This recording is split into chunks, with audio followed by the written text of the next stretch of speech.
Bonjour les amis, nouvelle vidéo aujourd'hui pour parler d'Arnaud Montebourg qui était l'invité de la chaîne YouTube Force Française de l'Industrie et qui va nous faire un bilan de l'économie française. Écoutez bien parce que cela est tout simplement effroyable tout ce qu'il va nous raconter. Mais juste avant bien sûr de l'écouter, n'oubliez pas comme d'habitude de vous abonner, le pouce, le commentaire, le partage, le boost de la vidéo. Merci aux donateurs que j'ai eu sur Tipeee hier. N'hésitez pas aussi à me rejoindre sur Patreon, j'ai posté des grosses vidéos et beaucoup d'infos sur Patreon, également sous le groupe Telegram, vous avez tous les liens en description sous la vidéo, on l'écoute et on en parle juste après. Oui, parce que là, moi, j'entends énormément de... Là, il y a une remontée des faillites, on est à 71 000 faillites, ce qui est un record depuis 1945.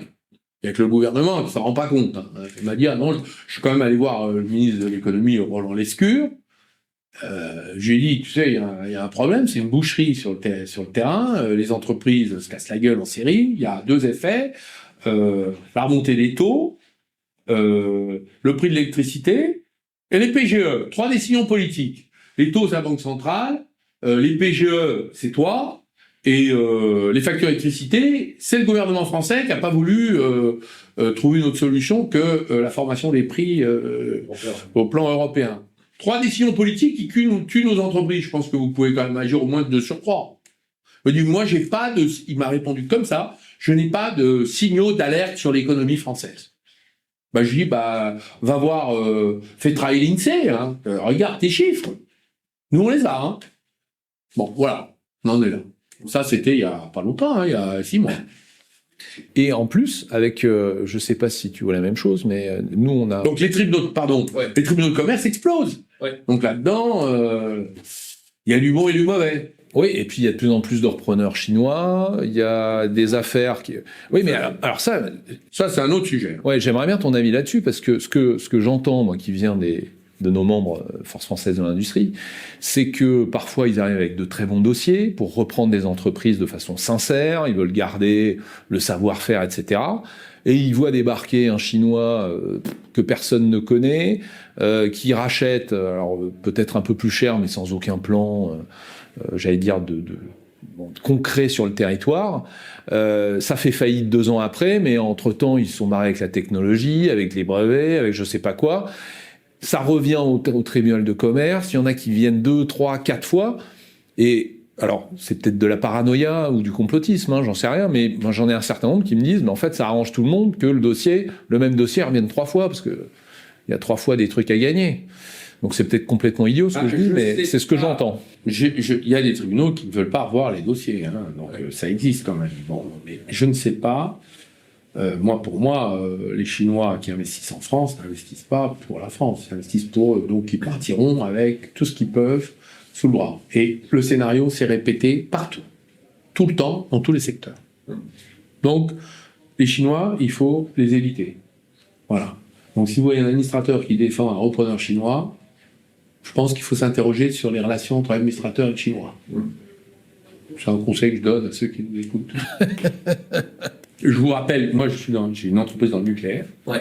Moi j'ai reçu la visite des services de sécurité. Ils m'ont dit attention Chinois. Donc il y a que les tribunaux de commerce qui ne savent pas.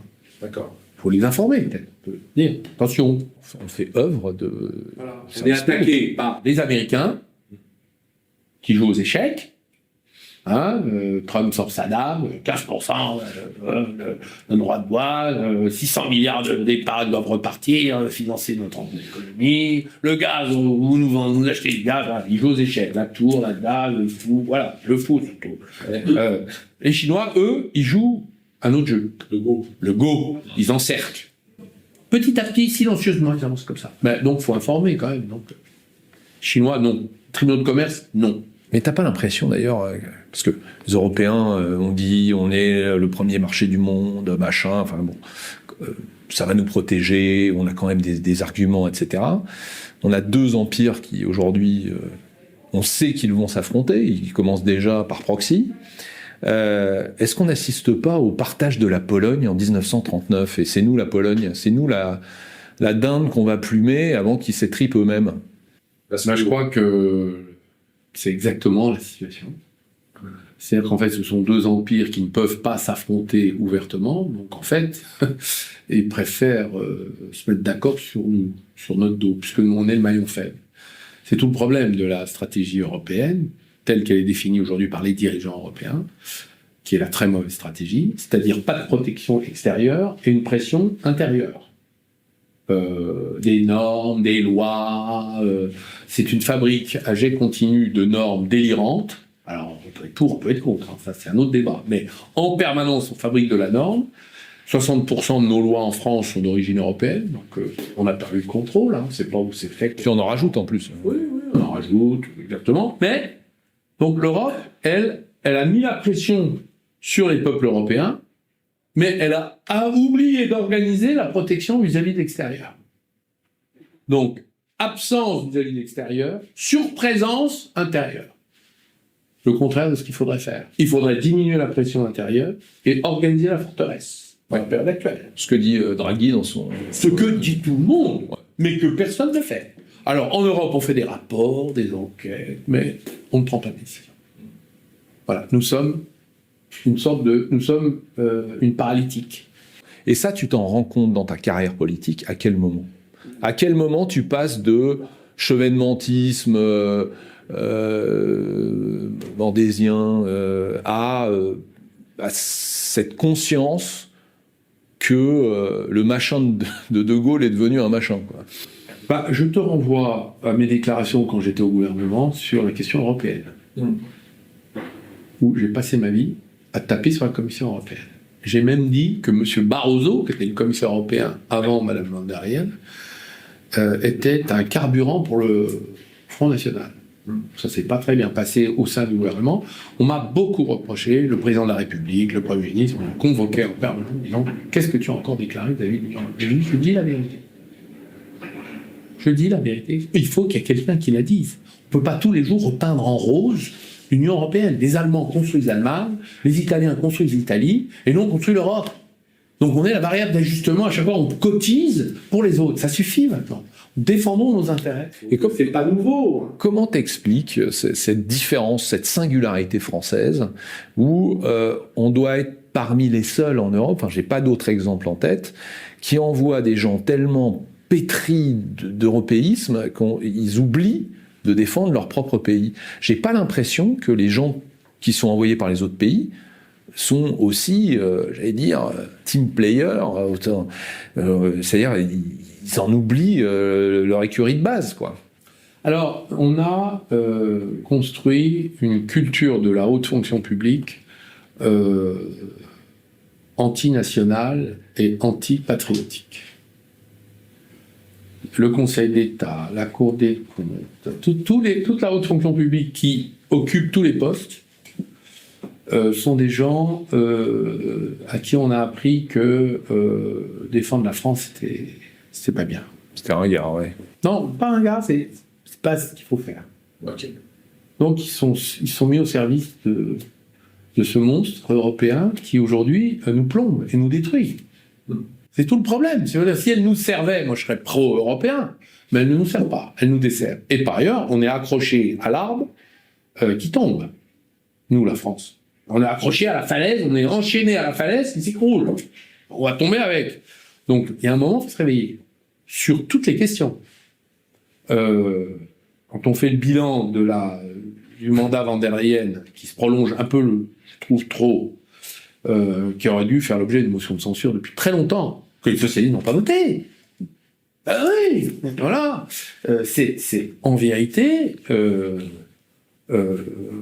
l'agenouillement devant la puissance américaine, l'asservissement aux intérêts de l'OTAN, l'incapacité à nous défendre face aux Chinois, qui sont en train de nous envahir industriellement et vont nous détruire, ils vont nous achever. C'est pas moi qui le dis, c'est tout le monde. Hein. Donc, Nicolas Dufourcq, dans un modéré comme moi, hein. On est des gens sérieux et raisonnables. Bon, le commissaire au plan, Monsieur Clément Beaune, il dit ah non, c'est fini, on peut plus. Ils attaquent le cœur de notre système productif. Il faut bloquer. Donc tout le monde est d'accord. Draghi vis-à-vis des Américains et eux vis-à-vis des Chinois. Aucune réaction, zéro. Il y a même eu une lettre de l'industrie de la chimie européenne adressée à Mme von der Leyen disant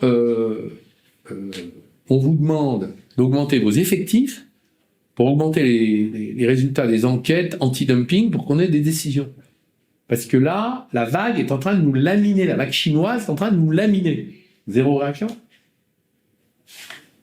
Vous préférez mettre vos effectifs à aller négocier des accords de libre-échange plutôt que organiser les enquêtes, la réaction par des enquêtes anti-dumping. Donc on en est à quémander des effectifs à la Commission européenne, il y a 30 000 fonctionnaires à la Commission européenne. On en est à quémander des effectifs pour qu'ils fassent bien leur travail. Donc c'est révoltant. Et t'expliques ça comment? Parce qu'il y a des victoires faciles d'un côté. Les Allemands qui dirigent l'Union européenne ne veulent pas de mesures protectionnistes. Parce qu'ils pensent que eux, ils ont une économie extravertie, c'est-à-dire qui est ouverte. Faut voir leur excédent, leur excédent encore 120 milliards, 130 milliards, je crois, l'année dernière. Bon, ils veulent continuer à exporter, sauf que la dérivée a changé de signe, parce que ça y est, la Chine est un sol positif dans les importations en Allemagne. Donc ça y est, ils ont pas réagi, et la Chine est en train de les détruire comme nous. L'industrie automobile allemande est en train d'être détruite. Et nous, on est les deuxièmes sur la liste. Ça arrive après. Donc on va peut-être pouvoir faire un front commun, là. On me dit que ça bouge. Je vois toujours pas que ça bouge à l'Europe. Ça bouge peut-être dans le patronat allemand. Oui. Mais toujours pas au gouvernement allemand. À quel moment tu te dis, j'y arriverai pas à l'intérieur, quoi? C'est arrivé assez vite, en fait. À l'intérieur de l'économie. Vraiment, je vous conseille d'aller voir tout l'entretien. Bien sûr, il y aura le lien en description sous la vidéo. Deux choses que je note. Le ministre de l'économie dit à Arnaud Montebourg, il y a quelques mois, que d'après lui, d'après ses indicateurs, tout va bien. Donc en France, tout va bien. Vous avez 71 000 faillites d'entreprises. Vous imaginez toutes les petites boîtes qui travaillent avec cette entreprise, tous les salariés. Vous imaginez quand une boîte ferme, les dégâts sociaux, économiques que cela crée. Mais pour le ministre de l'économie, bien sûr, il n'y a aucun problème. Deuxième chose, bien sûr, sur le risque chinois que lui alerte. En fait, Arnaud Montebourg, moi je veux dire un truc. Alors je sais que beaucoup vont encore le critiquer, je sais qu'il y en a qui l'aiment pas pour différentes raisons, et je suis au courant évidemment de son passé, mais moi je suis désolé, quand j'écoute cet homme, déjà je le trouve plus pertinent, plus intéressant que nos propres chefs, et quand je parle de nos propres chefs, je parle de ma famille politique, les souverainistes, incapables de tenir ce type de discours. En plus, Arnaud Montebourg, c'est quelqu'un qui a été bien sûr aux affaires, politiquement parlant, et qui aujourd'hui est un chef d'entreprise. Donc lui, il connaît les deux. Il sait de quoi il parle. Parce qu'il le vit aujourd'hui comme chef d'entreprise, il voit le marasme et le bordel français, et il l'a vu comme homme politique. D'ailleurs, à la fin, qu'est-ce qu'il vous dit? Très vite, je me suis aperçu que vous ne pouvez absolument rien faire. C'est ce que je n'arrête pas de dire. Peu importe celui ou celle que vous allez élire en 2027, ils ne pourront absolument rien faire. Mais j'ai l'impression que beaucoup d'entre vous, et quand je dis beaucoup d'entre vous, je ne parle pas de ceux qui vont me regarder, je parle collectivement bien sûr, ne l'ont pas compris ça, ou ne veulent pas le comprendre, peut-être parce que c'est trop dur, et je peux le comprendre, mais il faut écouter les gens. À Montebourg, il faut vraiment l'écouter. Si vous avez une vidéo à voir, ça dure 1h30, non, ça dure plus de 2 heures, allez voir, vous allez tout apprendre.